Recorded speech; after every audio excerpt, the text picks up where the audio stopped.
Indulgensi itu apa? Penghapusan hukuman sementara tadi untuk dosa yang sudah diampuni, baik penghapusannya itu penuh semuanya atau sebagian. Apa setengah, apa sepertiga. Sehingga apa? Yang di api penyucian itu lebih cepat sampai. Kita di dunia pun dapat memperoleh indulgensi. Berarti bahasa gampangnya, kalau kita sudah mendapat indulgensi selama kita hidup di dunia ini, maka bahasa gampangnya di api penyucian nanti kita lebih cepat. Atau malah bisa langsung surga kalau sudah indulgensinya penuh dan kita tidak berbuat dosa mortal lagi. Jadi sebenarnya manusia kita ini sangat mungkin langsung masuk surga. Tema yang agak sering disalahpahami. Bahkan kata indulgensi itu sendiri, orang Katolik sering tidak tahu. Orang yang bukan Katolik juga sering menuduh yang aneh-aneh. Dikira indulgensi itu pengampunan dosa lah. Seringkali mengatakan gereja menjual surat indulgensi. Maka saya mulai dari peristilahan dulu. Karena sesuatu yang dimulai dari peristilahan biasanya lebih gampang dipahami. Kata dalam bahasa Indonesia indulgensi itu tidak ada. Karena kata indulgensi itu aslinya kata dalam bahasa Latin. Indulgensia. Itu kalau kata benda. Kemudian kata kerjanya indulgeo. Harafiahnya bermakna kebaikan hati atau kelembutan hati. Ini makna dasarnya. Dalam perkembangan selanjutnya, kata indulgensia kemudian dipakai dalam dunia pemerintahan yang berarti penghapusan pajak atau pengurangan pajak atau pengurangan utang atau penghapusan utang. Jadi terkait pajak, terkait utang. Jadi untuk zaman kuno, pada zaman Romawi itu, indulgensia itu seperti teks amnesti itu loh, pengurangan pajak atau penghapusan pajak. Kamu nggak usah bayar pajak atau kamu dikurangi pajaknya atau kalau utang dipotong utangnya malah dihapuskan, itu namanya indulgensia. Nah kemudian dipakai sebagai kasanah kata dalam gereja Katolik. Karena kan bahasa Latin itu sebelumnya kan bukan bahasa Katolik. Katoliknya belum ada, Latin sudah ada. Jadi bahasa Latin memang kemudian menjadi bahasa agama Katolik, tetapi sebelumnya ya bukan bahasa agama Katolik, itu bahasanya orang Romawi. Ketika itu orang Romawi masih memeluk agama pagan ya, belum menjadi Kristen, belum menjadi Katolik. Ketika orang Romawi menjadi Katolik, maka kata ini kemudian dipakai menjadi khasanah istilah dalam teologi atau dalam ajaran gereja Katolik. Kalau kita melihat dalam ajaran gereja Katolik kok ada istilah indulgensia, apakah itu buat-buatan atau bikin-bikinan atau karang-karangan? Oh tidak. Karena kata itu sesungguhnya ada di dalam Alkitab. Kalau kita membuka Alkitab dalam bahasa Latin, tentu harus dalam bahasa Latin. Karena apa? Karena kan agama Katolik bahasanya Latin waktu itu. Alkitabnya dinamakan Alkitab Vulgata dari kitab Yesayas atau kitab Nabi Yesaya 61 ayat 1. Ya, ada kata indulgensia enggak Pak di situ, Pak? Ada. Indulgentiam. Ya, itu yang saya beri warna kuning. Jadi itu kalau kita baca yang saya beri warna kuning itu berbunyi predicarem captivis indulgentiam. Itu membacanya seperti itu. Membacanya gampang seperti Pak Firdi tadi sudah betul. Seperti itulah membacanya. Jadi itu yang warna kuning predicarem captivis indulgentiam. Terjemahan bahasa Indonesianya seperti ini. Yesaya 61 ayat 1, Roh Tuhan ada padaku, memberitakan pembebasan kepada orang-orang tawanan. Nah, bunyi di dalam bahasa Latinnya predicarem captivis indulgentiam, gitu ya. Predicarem captivis indulgentiam. Berarti kata indulgensi itu ada dalam Alkitab. Berarti itu suatu kata yang alkitabiah, bukan karang-karangan gereja Katolik. Itu ada di Yesaya 61 ayat 1. Ini mengenai kata itu sendiri. Sekarang saya beri gambaran. Untuk memahami seperti apa indulgensi, silakan menyimak bagian ini, saudara-saudari. Karena bagian ini nanti akan menentukan Anda paham atau tidak. Saya membuat bahasa Jepangnya. Jadi yang pertama, Bayu kecil bermain di lumpur sehingga kotor. Kemudian sudah saatnya pulang, dia pulang. Bayu pulang karena penuh dengan lumpur, si Bayu membuat lantai rumah kotor. Padahal lantai rumah sudah dibersihkan oleh mamanya. Ibunya si Bayu barusan menyapu, barusan mengepel, rumah bersih kinclong. Tiba-tiba si item kecil ini pulang penuh dengan lumpur, kakinya menginjak lantai, jatuhlah lumpur-lumpur itu nempel memenuhi rumah dengan lumpur. Ibunya marah apa enggak? Karena ibunya baik, ibunya memaafkan Bayu. Tetapi Bayu harus membersihkan lantai. Bayu membersihkan lantai ini bukan pertama-tama karena ibunya marah, tetapi Bayu sendiri merasa enggak enak. Ibunya sudah baik. Maka, ya sudah Bu, saya bersihkan ya, saya bersihkan. Bayu juga sedih melihat mamanya sedih karena kok lihat rumahnya kotor. Maka dia bersihkan lantai itu dari lumpur sehingga bersih. Nah itu gambarannya. Kita lihat nomor 3. Si ibu yang memaafkan si Bayu itu namanya pengampunan dosa. Jadi pengampunan dosa itu seperti itu. Ibu yang memaafkan Bayu itulah seperti kalau Allah mengampuni dosa kita. Bayu yang dimaafkan berarti Bayu tidak dipecat sebagai anak. Bayu tetap diakui sebagai anak, Bayu tetap boleh tinggal di rumah itu, Bayu tetap anaknya si ibu, Bayu tetap boleh bersama dengan ibu menyatu dalam rumah itu sebagai satu keluarga. Tidak diusir dari rumah gampangnya, karena dimaafkan. Itulah pengampunan dosa. Seandainya kita balik sekarang, seandainya kita balik, kita berandai-andai. Ini jika, andai kata. Kalau tadi kan ibunya memaafkan Bayu ya. Andai kata sekarang ibunya tidak memaafkan Bayu karena kesalahan membuat lantai kotor tadi itu, apa yang terjadi? Bayu tidak dimaafkan. Tiada maaf bagimu Bayu. Kamu sudah hitam, kotor, mengotori rumah. Pergi, pecat jadi anak. Gampangnya begitu. Bayu dipecat jadi anak, tidak diakui sebagai anak, disuruh pergi dari rumah, tidak boleh tinggal di rumah itu lagi, harus berpisah dengan ibunya karena ibu tidak memberi maaf. Ini gambaran hukuman abadi. Ini neraka. Jadi kalau ibu tidak memaafkan Bayu, ini gambaran neraka. Tetapi kenyataannya kan ibu memaafkan Bayu, namun Bayu harus membersihkan lantai. Ini hukuman sementara. Sementara Bayu membersihkan lantai, lantainya kan belum bersih, Bayu merasa bersalah karena Bayu sayang kepada ibunya. Kalau Bayu menyakiti ibunya, maka dia tidak tega, dia membersihkan. Selama lantai masih kotor, ada rasa bersalah dalam diri Bayu. Begitu lantai bersih, nah akhirnya selesai. Maka ketika bersih disebut itu hukuman sementara. Sementara karena apa? Dia merasa bersalah, sementara lantainya kotor. Begitu sudah berhasil semuanya bersih, tanda petik hukumannya selesai. Hukuman di sini juga gambarannya bukan berarti kamu harus bersihkan, bukan seperti itu. Tapi Bayu sendiri merasa bersalah, lalu harus membersihkan, memperbaiki keadaan yang kotor itu. Selanjutnya ada tambahan. Ketika Bayu dibantu oleh si kefir yang baik, itu namanya indulgensi. Bayu membersihkan rumah sendiri katakanlah 1 jam, sendirian.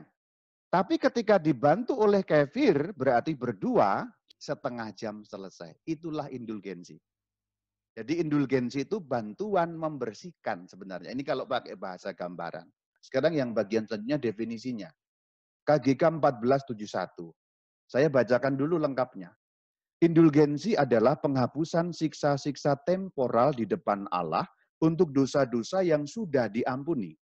Warga beriman Kristen yang benar-benar siap menerimanya, di bawah persyaratan yang ditetapkan dengan jelas, memperolehnya dengan bantuan gereja, yang sebagai pelayan penebusan, membagi-bagikan dan memperuntukkan kekayaan pemulihan Kristus dan para kudus secara otoritatif. Jadi indulgensi itu penghapusan siksa-siksa itu hukuman maksudnya. Penghapusan hukuman temporal berarti sementara. Nah kalau diterjemahkan lain, indulgensi adalah penghapusan hukuman sementara atau bisa juga berarti pengurangan hukuman sementara untuk dosa yang sudah diampuni. Jadi menurut definisi dari KGK 1471, saudara-saudari, indulgensi itu bukan pengampunan dosa. Ini 2 hal yang berbeda. Pengampunan dosa itu satu hal, indulgensi itu hal yang lain. Karena ada keterangan untuk dosa-dosa yang sudah diampuni. Jadi kalau Anda belum melakukan sakramen tobat dan menerima pengampunan dosa, Anda tidak bisa menerima indulgensi. Karena indulgensi hanya berlaku untuk dosa yang sudah diampuni. Jadi harus terima pengampunan dosa dulu, baru bisa terima indulgensi. Maka ketika orang beramai-ramai supaya terima indulgensi dan tidak pernah melakukan pengakuan dosa dan terima sakramen tobat, maka dia tidak pernah menerima indulgensi sebenarnya. Maka syarat menerima indulgensi yang pertama selalu adalah sakramen tobat. Mengaku dosa, menerima pengampunan dosa. Ada indulgensi sebagian atau seluruhnya. Nyambung, indulgensi dapat diperuntukkan bagi orang hidup dan orang mati. Berarti keterangan selanjutnya adalah indulgensi itu bisa sebagian, ini berarti pengurangan namanya, atau seluruhnya berarti penghapusan. Kalau dihapuskan berarti habis namanya seluruhnya, semua. Dan menurut KGK 1471 tadi itu, yang mengutip Indulgentiarum Doctrina, itu bisa untuk orang hidup dan orang mati. Berarti kita sendiri yang masih hidup ini juga bisa menerima indulgensi. Tetapi syaratnya apa? Nomor satu ya sudah terima sakramen tobat. Jadi ada 3 hal yang perlu Anda ingat. Pengampunan dosa, ini pengampunan dosa. Kemudian hukuman temporal atau hukuman sementara. Yang ketiga indulgensi. Sekarang kita masuk ke konsekuensi ganda. Untuk memahami ini harus memahami dosa mortal dan dosa venial. Apa yang dimaksud konsekuensi ganda? Dosa, semua dosa, macam-macam dosa itu mempunyai konsekuensi ganda. Kalau enggak yang pertama, ya kedua, itu maksudnya. Konsekuensi yang pertama, siksa dosa abadi. Dalam terjemahan bahasa Indonesia, siksa dosa abadi. Tapi saya lebih suka menggunakan hukuman abadi. Karena itu yang lebih sesuai dengan teks aslinya dalam bahasa Latin. Hukuman abadi. Yang pertama hukuman abadi atau hukuman kekal. Yang kedua hukuman sementara. Supaya mengerti ajaran dan praktik gereja ini, kita harus mengetahui bahwa dosa mempunyai akibat ganda. Nah ini kalimat aslinya. Kalau kita lihat kalimat aslinya dalam CCE, Katekismus Katolike Ecclesiae, ini berarti dalam bahasa Latin, lihat yang saya beri warna putih. Duplicem consequentiam habere. Yang diterjemahkan dengan kata akibat, itu bunyi aslinya konsekuensi sebenarnya. Maka saya lebih suka menggunakan kata konsekuensi karena latinnya adalah consequentiam, itu konsekuensi. Jadi bukan persis akibat, ya terjemahan akibat tidak salah tentu saja, tetapi sebenarnya itu konsekuensi. Akibat yang pertama namanya siksa dosa abadi. Kalau melakukan dosa berat yang disebut dosa mortal itu ya. Dosa mortal membuat kita tidak layak untuk kehidupan abadi. Itu dinamakan siksa dosa abadi. Kalau Anda melakukan dosa berat, dosa mortal, anda terkena hukuman abadi. Terjemahan saya hukuman abadi. Karena bahasa Latinnya, silakan lihat yang saya cetak putih di bagian bawah, CCE 1472, pena eterna. Kalau dosa itu dosa ringan atau dosa berat yang sudah disesali dan diampuni, ya. Jadi 2 hal. Dosa ringan yang namanya dosa venial atau dosa berat yang sudah diampuni. Itu ya. Itu dinamakan siksa dosa sementara atau hukuman sementara. Itu latinnya. Pena temporalis. Temporer. Temporer itu sementara. Jadi kalau mau diterjemahkan itu hukuman temporer. Ini untuk siapa sih indulgensi itu? Pertama, untuk mereka yang ada di purgatorium. Itulah kenapa tanggal 1 sampai 8 November kita berdoa untuk para arwah yang berada di purgatorium supaya mereka mendapatkan penghapusan atau pengurangan hukuman sementara di purgatorium itu. Ini hal pertama yang harus diingat. Nanti masih akan disebut lagi untuk siapa yang berikutnya. Untuk kita juga. Di awal juga sudah disebut untuk yang mati dan yang hidup. Kalau yang hidup berarti untuk siapa? Ya untuk saya sendiri bisa, untuk orang lain bisa. Dasar Alkitabnya mana sih? Adakah dasar Alkitabnya ketika ngomong ada hukuman kekal, hukuman sementara, ada dosa berat, ada dosa ringan, dosa mortal, dosa venial. Ini Katolik ini bikin terjemahan atau bikin istilah kok aneh-aneh itu. Apakah ada Alkitabnya? Yuk kita maju satu langkah. Ada dasar Alkitabiahnya. Yaitu dari surat pertama Yohanes bab 5 ayat 16 dan 17. Ada dosa yang mendatangkan maut dan seterusnya. Ayat 17, semua kejahatan adalah dosa, tetapi ada dosa yang tidak mendatangkan maut. Ada dosa yang mendatangkan maut. Ini istilahnya dalam gereja Katolik mortal, dosa mortal. Dari kata mors artinya mati, dosa yang membuat mati. Tapi ini jangan salah sangka ya, maksudnya bukan dosa yang membuat orang lain mati ya. Anda sendiri yang mati, mati rohani, masuk neraka gampangnya. Jadi dosa itu dua macam, ada dosa yang membuat Anda langsung masuk neraka, dosa mortal, dan ada dosa yang tidak membuat Anda masuk neraka. Itu ayat 17. Ada dosa yang tidak mendatangkan maut, gereja Katolik memberi istilah dosa venial. Jadi dasar Alkitabnya sangat jelas.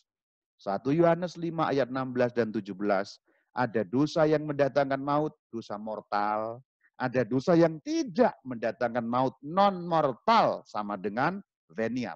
Maka terjemahan itu yang tadi kalau kita lihat dalam bahasa Latin, terjemahnya kan bahasa Indonesia, hukuman kekal dan hukuman temporer atau sementara. Kalau kita sambungkan dengan Alkitab ini, dosa yang mendatangkan maut alias dosa mortal membuat kita terkena pena eterna. Atas itu lihat yang warna hitam. Pena eterna, dosa mortal membuat kita kena pena eterna. Disebut eterna karena kekal.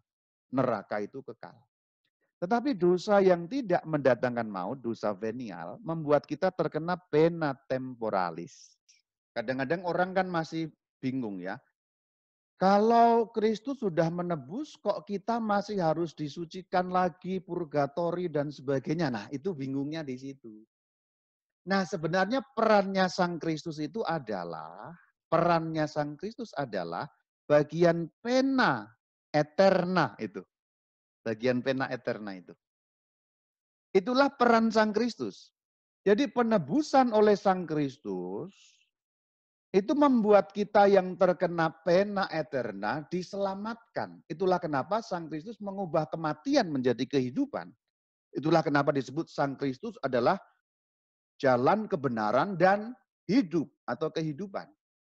Jadi maksudnya kalau Anda terkena pena eterna, Anda melakukan dosa mortal. Gampangnya Anda selingkuh gitu. Anda berzinah, itu bahasa gampangnya lah. Saya memberi contoh yang gampang dipahami karena ini kan konteks orang menikah ya. Anda berzinah.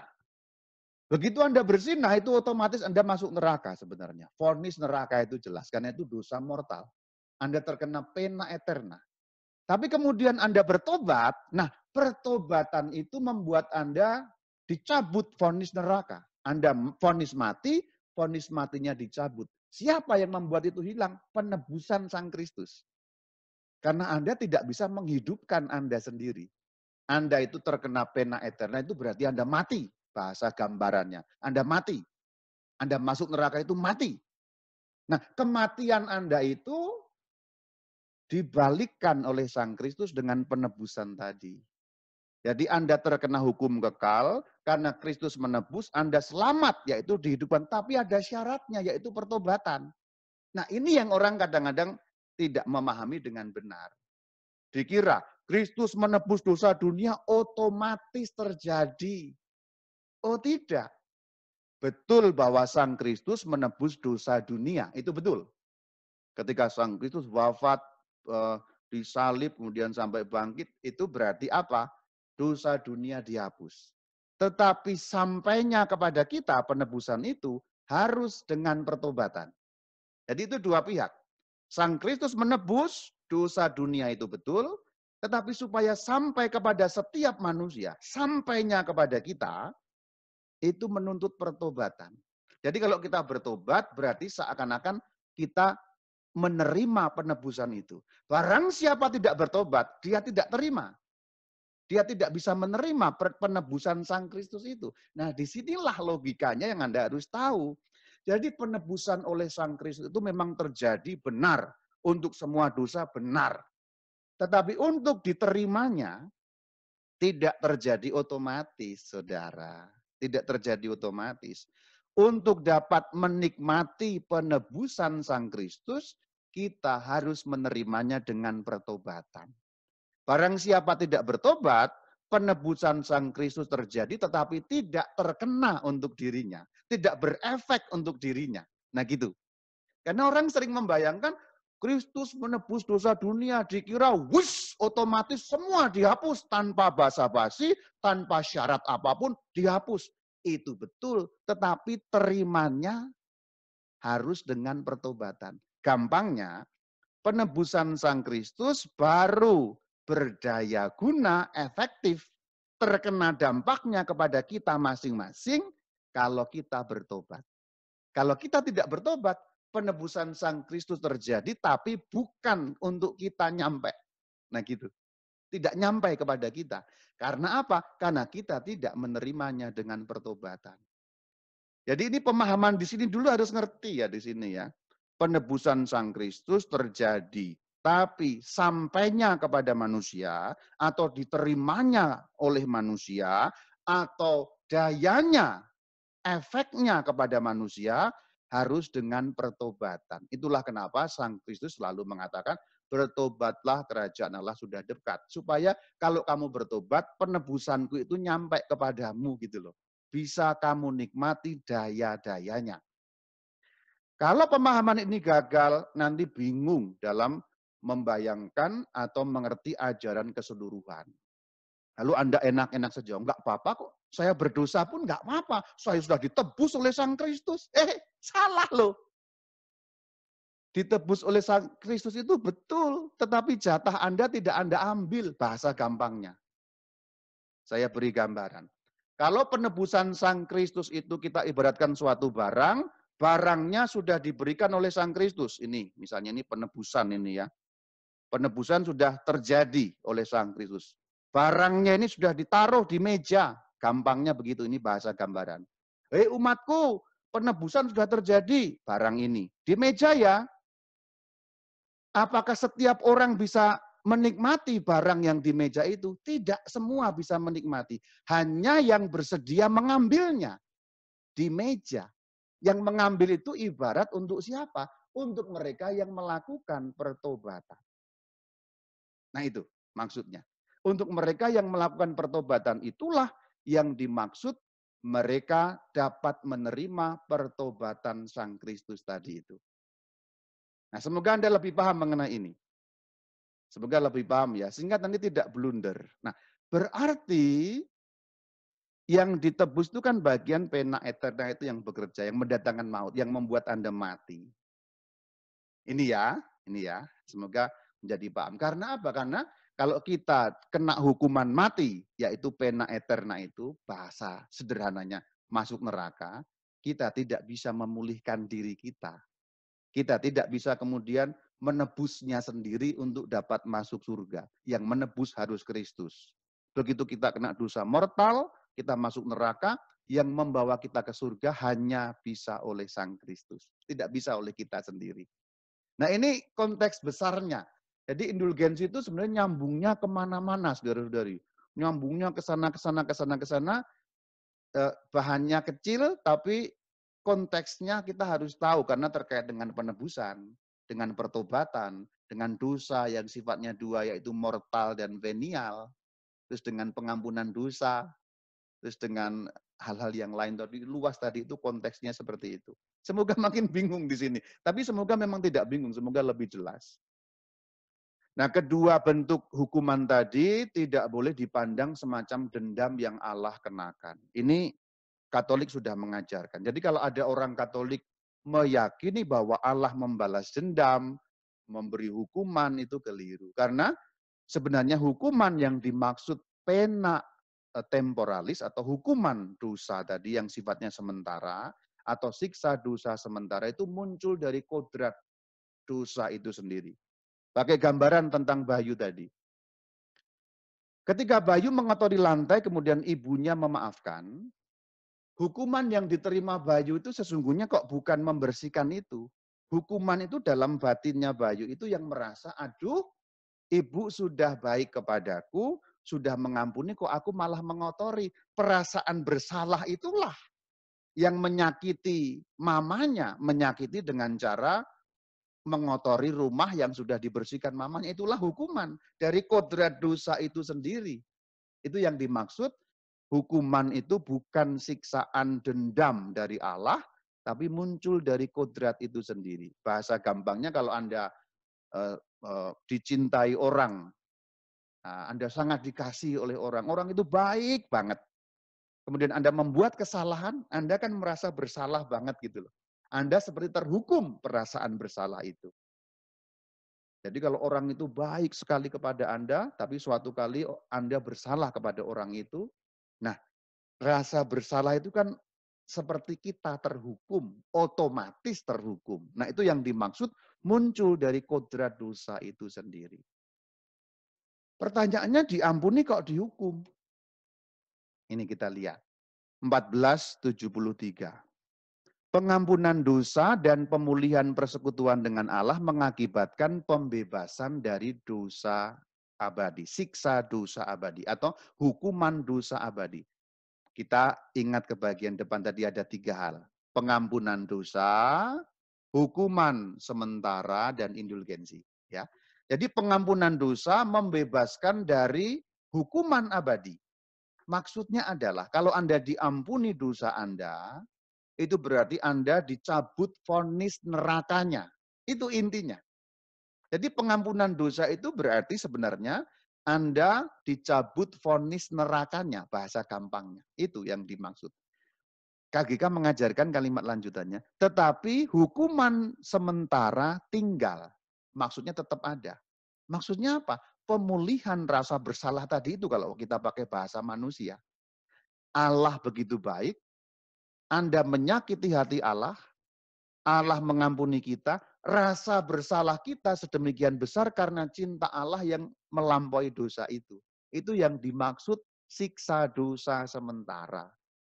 Belum pulih, sampai kemudian lantainya bersih, perasaan bersalahnya hilang. Nah, hukumannya selesai. Ini kalau pakai bahasa gambaran. Kalau kita lihat di dalam bahasa Latinnya ini juga jelas. Pene, ya, pene peccati permanen temporales. Jadi kalau dibalik, pene peccati temporales permanen. Permanen itu tetap tinggal sampai selesai. Bahasa gambaran sampai lantainya bersih lagi. Apakah punya dasar Alkitab? Diampuni kok masih harus membersihkan? Diampuni kok masih ada hukumannya? Ada enggak sih? Jangan-jangan ngarang ini gereja Katolik. Ada loh di Alkitab konsepnya. Ada loh. Ada konsepnya loh. Alkitab ada loh. Ayo perhatikan sekarang kita ke cerita mengenai Daud. 2 Samuel 12 ayat 13 sampai 14. Ini jelas. Ini pada saat Daud berdosa itu loh, yang ngambil istrinya Uria sampai Uria dibunuh itu. Kemudian Nabi Nathan datang mengingatkan. Lalu berkatalah Daud kepada Nathan. Daud bilang, aku sudah berdosa kepada Tuhan. Dan Nathan berkata kepada Daud, Tuhan telah menjauhkan dosamu itu. Berarti apa? Engkau sudah diampuni. Itu bahasa gampangnya. Engkau tidak akan mati. Nah itu lanjutannya. Walaupun demikian, kalimat lanjutannya perhatikan. Karena engkau dengan perbuatan ini telah sangat menista Tuhan, pastilah anak yang lahir bagimu itu akan mati. Jadi dosanya diampuni, tetapi ada dampak-dampaknya yang masih tertinggal. Itulah yang disebut dengan hukuman sementara. Nah, persekutuan para kudus sekarang kita bahas karena itu sambung. Persekutuan para kudus yang tadi saya sebut adalah si kefir yang baik hati itu tadi. Itu melambangkan para kudus. Sehingga bantuan para kudus itulah yang merupakan indulgensi. Jadi para kudus sangat membantu kita. Karena kalau kita lihat dalam KGK 1475 itu jelas sekali. Persekutuan para kudus dapat membantu pendosa menyesal. Lebih cepat dan lebih berdaya guna dibersihkan dari siksa-siksa dosanya. Jadi maksudnya kalau pakai gambaran tadi, kalau membersihkan sendiri 1 jam, membersihkan dibantu oleh si Kevin Firdi melambangkan persekutuan para kudus, itulah indulgensi menjadi setengah jam. Maka Katekismus mengatakan lebih cepat, lebih berdaya guna, lebih cepat ketemu Tuhan, lebih cepat masuk surga, tidak berlama-lama di purgatorium, itu maksudnya. Lagi pula dari 1476 sangat jelas. Kekayaan rohani persekutuan para kudus, itu namanya harta pusaka gereja. Karena kalau digambarkan itu gambarannya adalah harta rohani. Jadi kesucian para kudus, doa-doa mereka, itu seakan-akan suatu harta rohani yang nanti dibagi-bagikan kepada yang butuh tadi. Bantuan mereka untuk yang harus membersihkan lantai tadi itu. Kalau pakai gambaran si Bayu lumpur tadi ini ya. Jadi para kudus itu punya kekayaan rohani di surga. Karena kekudusan mereka, karena doa-doa mereka yang kemudian disalurkan. Apakah ada ayatnya? Ini ngarang nih kayaknya. Kan sudah mati mereka. Sudah putus dong. Kan sudah mati. Ada ayatnya loh. Yang mata ayatan saya tunjukkan. Roma 15 ayat 1. Kita yang kuat wajib menanggung kelemahan orang yang tidak kuat. Kita yang kuat itu siapa? Para kudus. Para kudus itu sudah kuat. Kuat dalam hal apa? Mencintai Allah dengan sepenuhnya. Makanya disebut kudus. Karena untuk mereka sudah tidak ada lagi pikiran berbuat dosa dan mereka sudah tidak bisa berbuat dosa. Bukan karena tidak ada kemungkinan berbuat dosa, tetapi hanya memilih Allah mereka. Jadi mereka kuat. Kita yang kuat itu maksudnya para kudus dalam konteks cerita ini. Jadi para kudus wajib menanggung kelemahan orang yang tidak kuat. Siapa orang yang tidak kuat itu? Yang masih berdosa. Contohnya Bayu. Jadi ada ayatnya. Loh ini kan tentang orang yang hidup, Romo. Betul. Tetapi para kudus itu bukan mati loh. Para kudus itu hidup. Ayo lihat ayat selanjutnya. Kalau ada yang menyangkal, ini kan ayat Roma ini kan untuk mereka yang hidup, Romo. Ya betul, konteks aslinya Paulus memang berbicara untuk semua orang yang masih hidup. Tetapi dalam pengertian gereja Katolik, para kudus kan tidak mati. Ini ayatnya. Roma 8, 38 dan 39. Sangat jelas. Sebab aku yakin baik maut maupun hidup, maut kematian, baik yang di atas dan seterusnya, tidak akan dapat memisahkan kita dari kasih Allah. Berarti kita nyambung dengan Allah, orang kudus nyambung dengan Allah, kita nyambung dengan para kudus. Karena maut itu tidak sanggup memisahkan persekutuan kita dengan orang-orang yang sama-sama yakin beriman kepada Sang Kristus. Jadi konteksnya memang yang Roma 15 itu untuk orang yang hidup, berarti kan sudah mati kan nggak bisa. Loh dalam pengertian gereja Katolik, para kudus tidak mati. Mereka hidup. Dan tidak terpisah dari kita, tidak terpisah dari kasih Allah. Roma 8, 38, 39. Baik maut maupun hidup tidak akan memisahkan kita dari kasih Allah. Nah ini ayatnya jelas sekali. Maka dalam KGK 1477 dikatakan, mereka, para kudus, juga menyumbang demi keselamatan saudara-saudaranya. Menyumbang apa? Menyumbang harta rohani tadi. Doa-doa mereka, kekudusan mereka, nyalur kepada yang belum kuat. Nah, kepada orang yang tidak kuat. Gambarannya tadi itu, si kefir itu yang membantu si Bayu. Makanya itu disebut indulgensi. Nah inilah keterangan mengenai indulgensi yang sampainya kepada kita melalui gereja. Jadi indulgensi hanya disampaikan melalui gereja. KGK 1478. Indulgensi diberikan melalui gereja yang berkat wewenangnya dan seterusnya. Lalu untuk siapa sih indulgensi itu? Ini dia. 1498. Ini sebenarnya menegaskan bagian awal tadi. Indulgensi bisa untuk orang yang hidup dan untuk orang yang mati. Kalau untuk orang yang hidup berarti untuk diri sendiri. Saya misalnya mohon indulgensi dan untuk jiwa-jiwa yang di tempat penyucian. Kenapa bisa untuk mereka yang di tempat penyucian? Karena mereka itulah yang masih harus menjalankan hukuman temporal, siksa dosa sementara. Nah itulah indulgensi. Secara umum semoga keterangan yang panjang lebar ini makin memperpusing Anda, tapi kayaknya agak jelas sih. Tapi intinya adalah indulgensi itu bukan pengampunan dosa. Beda ya. Pengampunan dosa itu beda. kemudian hukuman sementara itu hal yang berbeda, indulgensi itu hal yang berbeda lagi. Indulgensi itu apa? Penghapusan hukuman sementara tadi untuk dosa yang sudah diampuni, baik penghapusannya itu penuh semuanya atau sebagian. Apa setengah, apa sepertiga. Sehingga apa? Yang di api penyucian itu lebih cepat sampai. Kita di dunia pun dapat memperoleh indulgensi. Berarti bahasa gampangnya, kalau kita sudah mendapat indulgensi selama kita hidup di dunia ini, maka bahasa gampangnya di api penyucian nanti kita lebih cepat. Atau malah bisa langsung surga kalau sudah indulgensinya penuh dan kita tidak berbuat dosa mortal lagi. Jadi sebenarnya manusia kita ini sangat mungkin langsung masuk surga. Satu, kalau kita tidak melakukan dosa mortal. Kalaupun melakukan dosa mortal, sudah bertobat dan menerima sakramen pengampunan dosa. Dan berarti karena sudah diampuni, terima indulgensi. Jadi kalau Anda tidak berdosa mortal atau berdosa mortal tapi sudah menerima pengampunan dan terima indulgensi, itu mati Anda langsung surga sebenarnya. Dalam pandangan gereja Katolik seperti itu.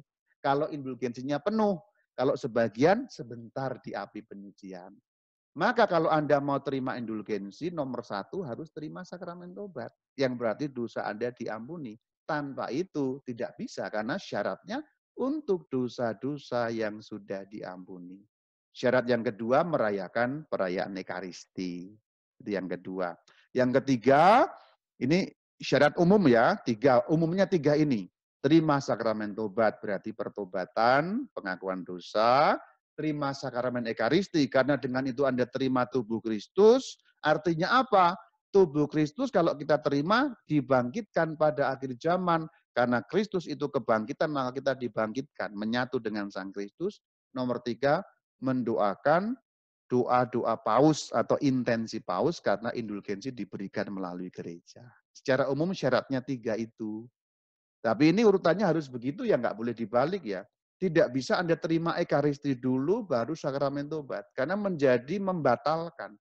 Semua harus diawali dari sakramen tobat, karena harus diampuni dosanya dulu. Karena Anda Ekaristi tanpa terima pengampunan dosa, malah nambah dosa. Namanya dosa sakrilegi. Jadi urutannya harus tiga seperti itu. Terima sakramen tobat, yaitu pengakuan dosa. Ekaristi harus setelah sakramen tobat, nggak boleh sebelumnya. Lalu yang ketiga, orang mendoakan doa ujud paus atau intensi paus. Kalau mau tahu intensi paus, ada di buku yang namanya buku penanggalan liturgi yang seperti ini nih. Nah, seperti ini ada intensi paus, ada di sini. Nah, ini seperti ini buku liturgi. Ini dijual umum di toko-toko buku Katolik. Itu ada misalnya wujud misi apa-apa. Semoga umat Katolik di mana-mana gitu ya. Semoga mereka yang menderita karena ini dan itu. Nah ini. Kalaupun tidak tahu wujud paus, cukuplah berdoa, ya Tuhan saya berdoa seperti paus memiliki doanya atau memiliki intensi. Itu pun boleh seperti itu kalau tidak mengetahui persis. Shalom Alaikum.